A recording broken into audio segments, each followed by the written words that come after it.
Hey you guys, it's Joesephyr, and as you can see my hair is now no longer kind of Kuja lilac because it faded really quickly to kind of blonde, and so I decided to go with trans Kuja instead. And it's like red and purple, and I actually really like it, and I hope you guys do too. Now, this video is going to be a nice long one because we're going to be talking about early impressions of Opus 2 cards and what I feel that the strongest cards will be. I'm open to being wrong, you know, I'm not always right with these things, and I'm really curious to see what other people come up with in the future, and as the sets come out and as the set is being played, I'm sure you guys will have differing opinions to me. So let me know in the comments below if you think of anything that you really like that I haven't mentioned. I'll be picking out a forward, a backup, and a summon from every element, like I did the first time round, as well as an honourable mention from each of those elements, and quickly talking about each of the light and dark cards near the end, because there's only 4 of them, so I figured I'd give a little moment to each of them. If you want to see my thoughts on Opus 1, then I shall leave links in the description box below so to go to appropriate videos, so those could help you as well if you haven't actually watched many of my videos before. I'm also still on the Final Fantasy TCG fans page, so if you ever want to contact me or anything, then I'll leave a link to in the description box below as well. And don't forget to subscribe to Joesephyr, and if you want to know more about the strength and numerous cards in Opus 2, then just keep on watching.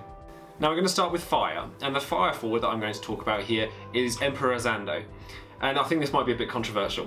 I think that Xande is really hard to play. You kind of have to play mono fire for him to work, but when he is played, he is devastating. He's extremely difficult to remove without your opponent dropping value to kill him, due to his ability to kill something when he leaves the board, as well as deal damage to them whenever he attacks. So small guys just can't do anything against him at all, and big ones, you'll be trading with something, and if it's bigger than him, it probably costs more than him too. Now I chose him over Tifa, who's a very popular card in this set, because Tifa can't like deal with anything if she gets killed, whereas Xande does something when he dies as well as when he's doing stuff at the same time, so I decided to pick Xande for this. For backup I went with Teller. Now Teller is again a little expensive for Fire, but he's an extremely valuable threat to cards like Tidus or Cloud that can be used at any time, which means that there's a lot of much needed removal for Fire, because the damage that Fire dealt originally in the first set was just lots of little chippies and stuff like that, and I never liked that, whereas Teller just, you know, does like he does in the game. It's quite nice actually, because he sacrifices himself to blow somebody up, and that's really cool. And then for summon, I went with Belias. Now Belias I absolutely adore. Belias is an extremely valuable card for Fire simply due to the ability to draw a card in addition to gaining valuable effects, meaning you lose no advantage by playing him as long as you're using backups and not cards from your hand, but you're still pushing the game forward. You're still making a guy have first strike and a K, so that's a combat trick in and of itself, and if you really need to push, you're giving haste as well, so I just think the card is extremely good. And then for the honourable mention, I'm going to go with Rubicante. Now, people didn't like this card when I put it in my box opening for the set or when it was first spoiled. I think it's really good.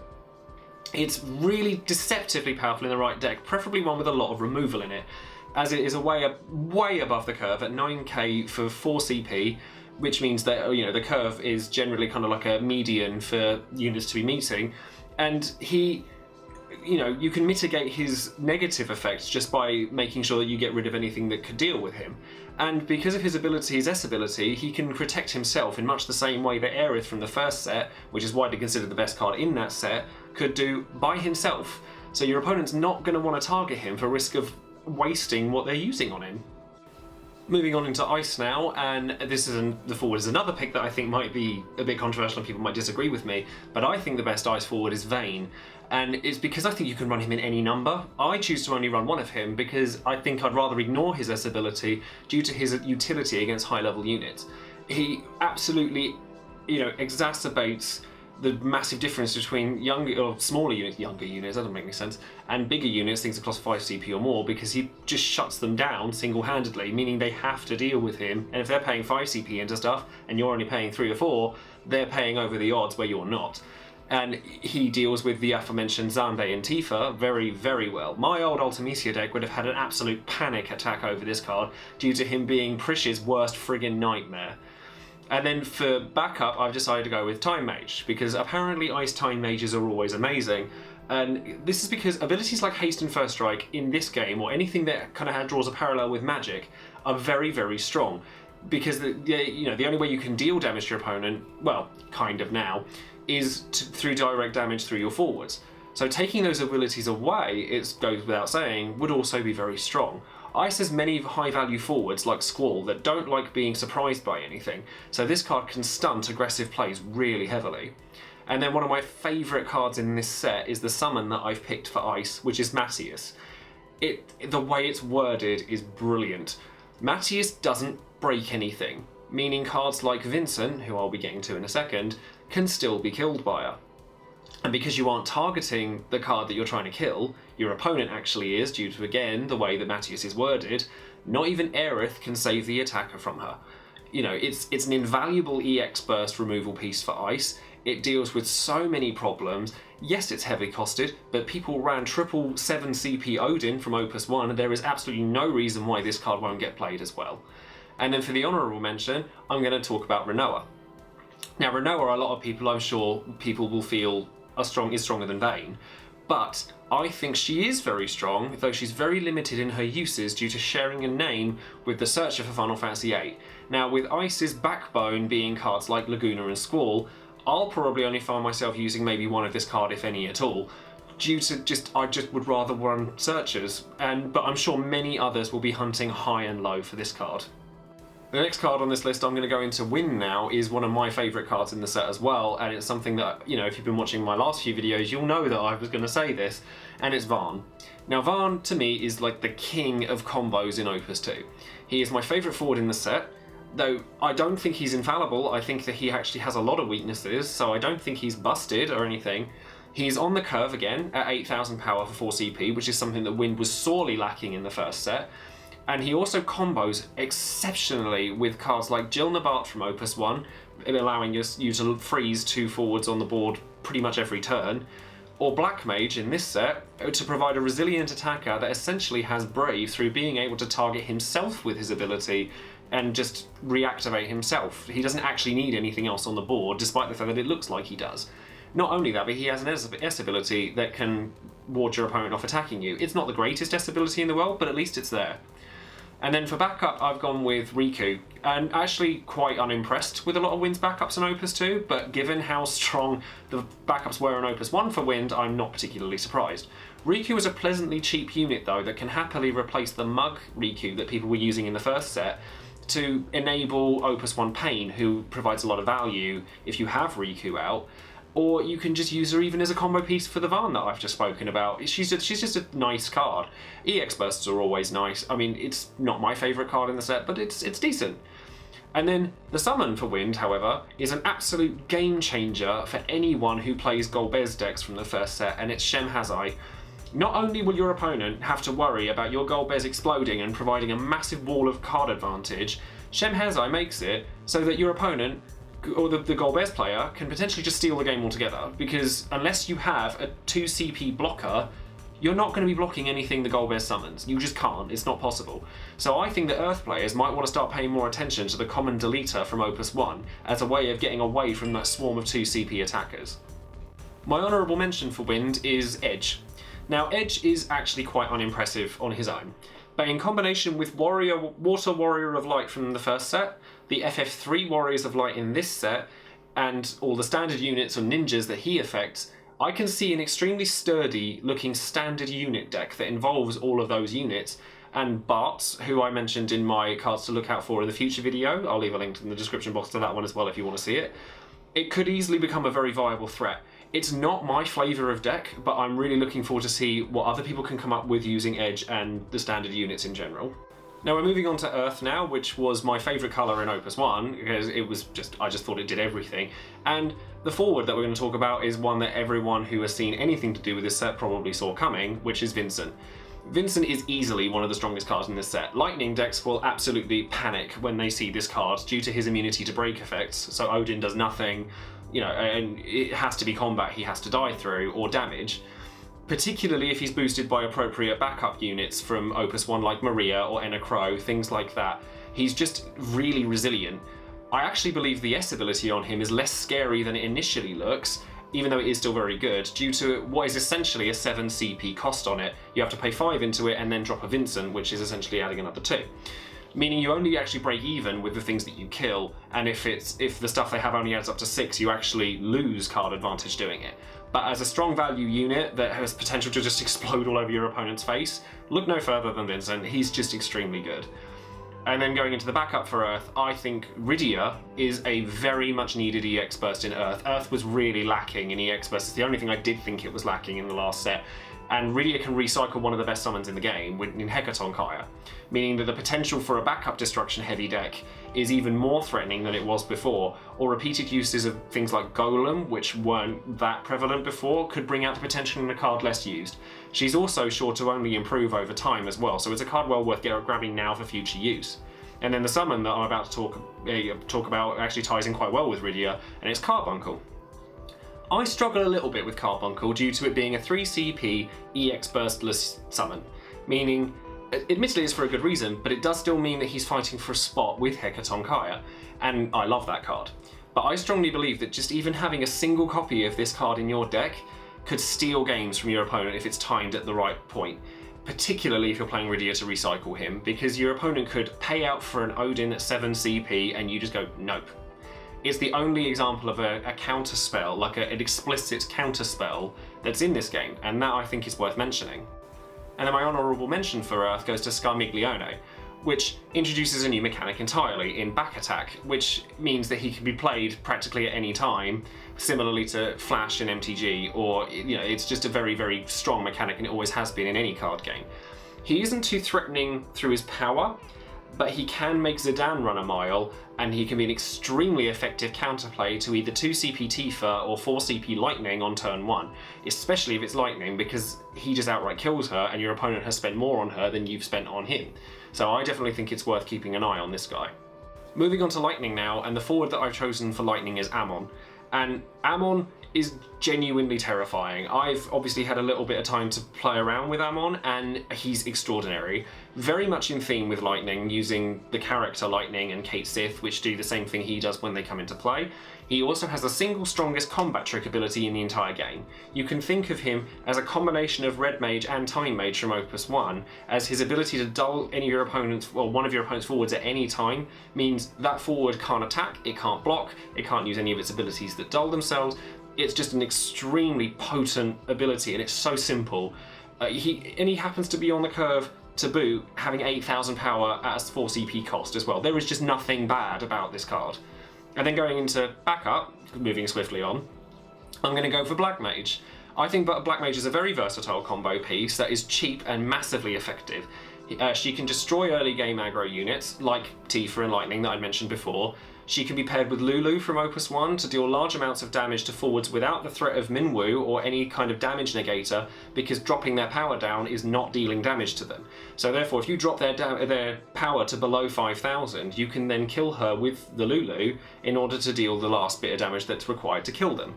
You can even use Varn to make it so that Varn becomes very difficult to block, because you're persistently dropping their biggest blocker down by 4k, and that's actually a really strong play, and something that I'm probably looking at playing myself.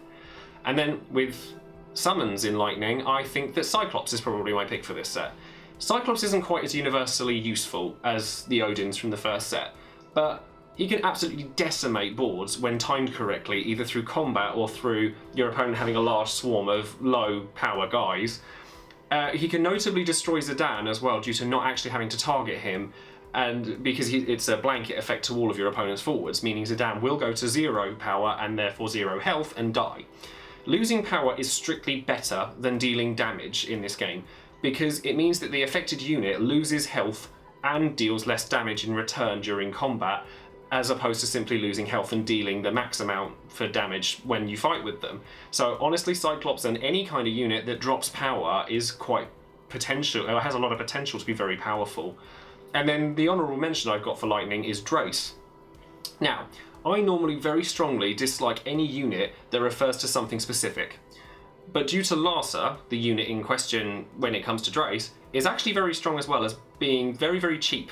And then the huge value buff you get from Drace by having Larsa there is massive. I had to turn some attention to him, because a 1 CP, 8k first striking attacker is terrifying and can be played as early as turn 2. Turn 1 you could drop a lightning backup and a Larsa being 2 CP, and then the next turn you just dull the backup and drop down Drace and you've lost no card advantage and you can immediately start swinging your opponent. That's really, really good. Moving into water now, and I've gone with Ash as my pick for my favourite forward from this set. Ash is, to me, an extremely massive value card. She's very difficult to kill through damage because of her ability to buff herself when she's targeted, meaning that Fire will have an extremely difficult time with her. Teller can't kill her because she'll buff herself before the damage comes into play. The only way Fire can really deal with her is through Bahamut, which costs a hell of a lot more than she does. And she can both be an effective attacker that is on the CP curve by being a 3 CP 7k unit, and can ward your opponent off from attacking you simply through the threat of having the ability to reactivate herself. And you could potentially use her S ability on the same turn, or the same play, that you use the ability to reactivate her. She's also combos very well with one of my favourite cards from Opus 1 in Ultimisia, because you can kind of just get around your own kind of backdrop and sort of deal with it that way. Do excuse noises from my computer. And then next on the list for backup will be Melwib. Melwib is an advantage generator in much the same vein as Opus 1's Moogle, but it's arguably better than Moogle due to the fact that it sticks around, or she sticks around after she's been played, whereas Moogle would just go straight to your break zone. There's not much else to really note on Melwib or Moogle really, but I can see a wide variety of different ratios between Melwib, Moogle and Fairy, which are all of Water's primary draw cards, being played in the coming months. So I'm interested to see what you think your ratio of those 3 cards would be. Personally, I can see myself playing maybe 1 Moogle, 2 Melwib, 2 Fairy. So I have 5 draw cards at all times, but you might want to run more or less than that, so let me know. And then for Water, finally, my honourable mention goes to Cecil. Cecil is expensive at 5 CP, and there's a lot of things in this set that hurts 5 CP plus units, but he is an extremely valuable defensive unit that, in combination with the previously mentioned Vincent, absolutely has to be the first thing that comes off your board before your opponent can even try and defend themselves from Vincent. In combination with boosting backups from Opus 1, like Maria, or Water's booster, I can't remember which one it is now, or Rosa from this set, who boosts his power by 1000 and makes it so that he takes slightly less damage, so in combat he's a threat. Or Opus 1's Aerith, where the only way to kill him is to target him with something that breaks him, and Aerith could just outright stop that. He can become practically impossible to remove from the board, and because he boosts everybody else, he's a massive decoy and he's very threatening in the right place. And it's also worth noting that despite the fact that his negative ability says he has to block if he can, if you've attacked with him that turn, he can't block because he doesn't have Brave. He'll be dull at the time. So it's actually not that big a downside when you really think about it.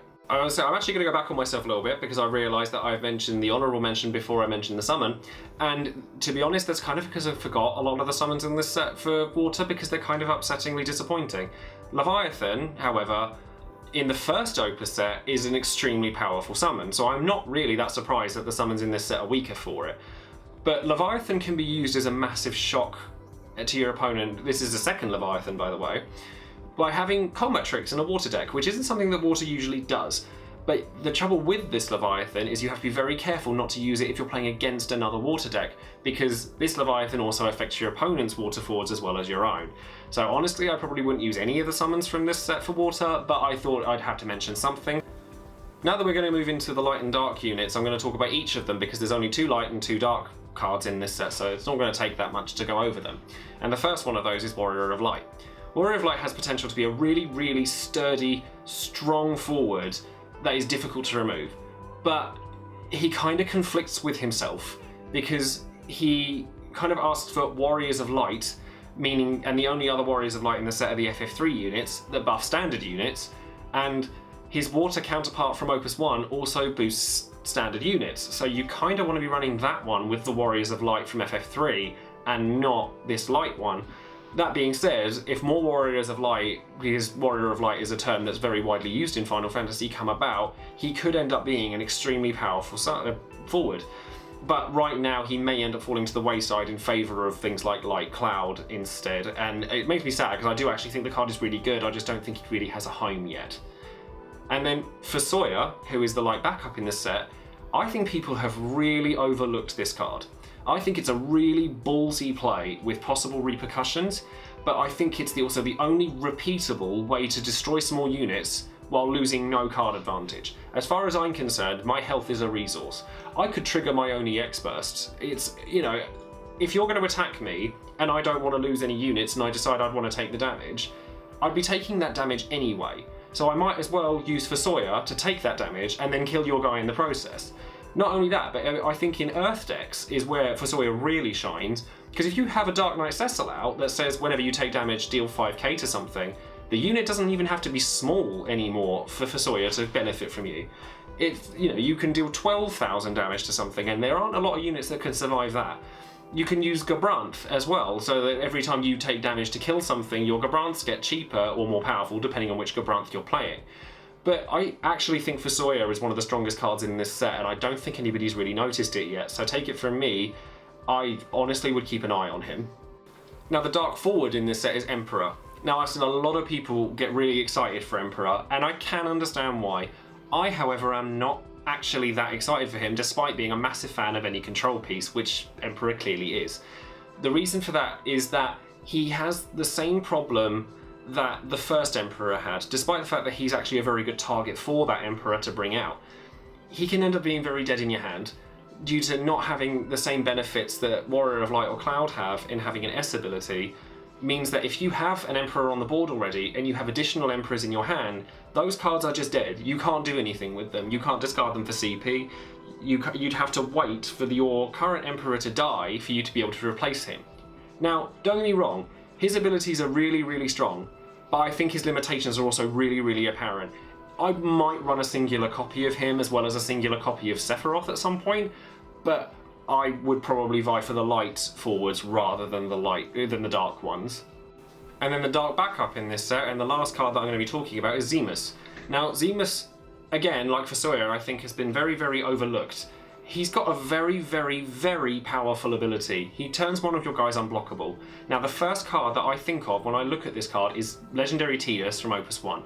Legendary Tidus from Opus 1 had a problem in that you have to kind of make sure that there's nothing there to stop you from being able to attack your opponent multiple times and winning the game. Now, if you have because Zemus is dark, you don't have to stop running Aerith to protect Tidus at this point. And then not only that, if you make him unblockable and then make him untargetable, you've won at that point. There's not a lot your opponent is going to be able to do about that. So if you have that combination of cards, and Tidus is already a combo piece as it is, and you're just playing more into that playstyle by playing Zemus, it's just a really, really strong card. I don't think I could see Zemus being played that much outside of the Tidus play, but that play is really, really good, and definitely something that, if you're not going to be playing it, then I'm sure someone else in your meta is, so definitely bear it in mind.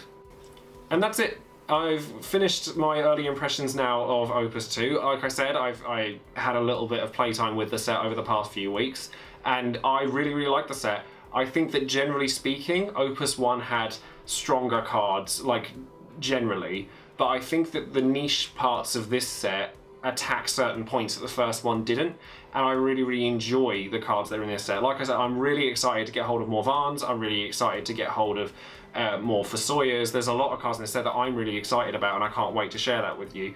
And hopefully you can look forward to more deck lists in the future, and I'm actually going away to Las Vegas in a couple of weeks, so I'll be making more videos in preparation for that, but just do forgive me if some of them seem a little bit out of date, but they shouldn't be. Anyways, I'm going to love you and leave you at this point, so thank you very much for watching this video, and subscribe to the channel as I said at the start if you enjoy what you're seeing and you want more content for the Final Fantasy TCG, and hopefully I'll see you guys soon. So thanks again, bye.